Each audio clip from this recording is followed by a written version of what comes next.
Salut, j'espère que vous allez bien.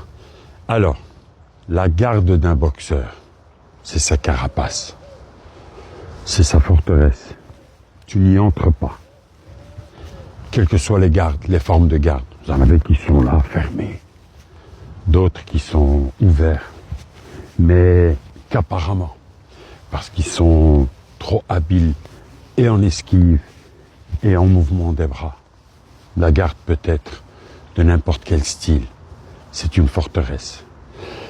Comment percer cette forteresse? Comment y entrer? Alors il y a la force et la puissance. Et c'est indéniable que ça marche aussi. Mais parfois, contre soi. Parce que la force et la puissance demandent de l'énergie. Énergie, beaucoup de conditions physiques, énormément de conditions physiques. Mike Tyson s'entraînait des heures et des heures par jour, tous les jours. Et ça lui donnait cette condition qui lui permettait d'être puissant et fort du début à la fin de son combat. Il les termine entre le 5e et le 8e round maximum. Foreman a détruit Joe Frazier, Ken Norton et d'autres. Ron Lyle, avec la puissance. Mais quand il est tombé contre quelqu'un qui a utilisé sa puissance, sa force contre lui, ça a donné une défaite magistrale qu'il n'a jamais oubliée. George Foreman contre Ali. Alors, si on n'a pas que la puissance et la force, qu'est-ce qu'on a? On a le timing entre le mouvement, le déplacement et la frappe. Le timing entre tout ce qui est esquive, frappe. Et là, tu contrôles sa garde. Parce que tu l'invites à descendre sa garde ou à la monter ou à la déplacer grâce à ta stratégie, à ta façon de penser, à ta façon d'agir. Quand tu penses le corps, tu frappes au corps et on te voit aller que vers le corps. Que fait ton adversaire? Il baisse la garde. Tu la contrôles. Il vide l'autre point, qui est le menton, le visage. Donc là, c'est quand tu es à distance.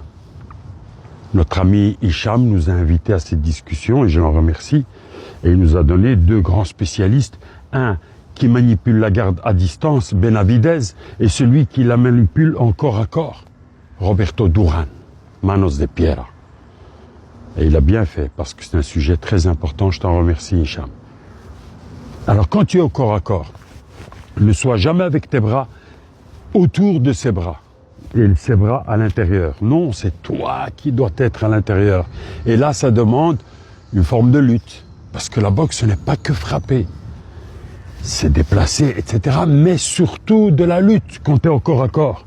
Tu dois lutter pour être dans la bonne place. La bonne place, c'est à l'intérieur de la carapace de ton adversaire. Et là, tu uses de tes coudes pour pousser, ouvrir, remonter en uppercut. La même chose là au corps. Tu vois? Travaille avec ta tête. Tu viens là lui mettre derrière son cou là. Pendant que tu frappes en bas parce que tu es à l'intérieur. Si lui reprend l'intérieur, tu reprends automatiquement toi. C'est de la lutte à ce moment-là. Qui épouse la boxe? Qui frappe? Et tout ça pour préparer ta sortie en corps à corps. Tu sors. Tu te remets en distance et puis tu reviens de nouveau pour reprendre le corps à corps si c'est ton point fort. Ou pour rester à distance si tu sens que ton adversaire est fort au corps à corps. Alors à ta deuxième question, Hicham, c'est est-ce que ça peut s'appliquer aux amateurs? Oui, bien sûr. Ça doit s'appliquer aux amateurs. Ça doit s'appliquer aux novices. Le travail de comment manipuler la garde de son adversaire. Comment contrôler la garde. Si tu ne sais pas contrôler la garde de ton adversaire, tu n'entreras jamais dans sa forteresse. Salut à tous, je vous remercie.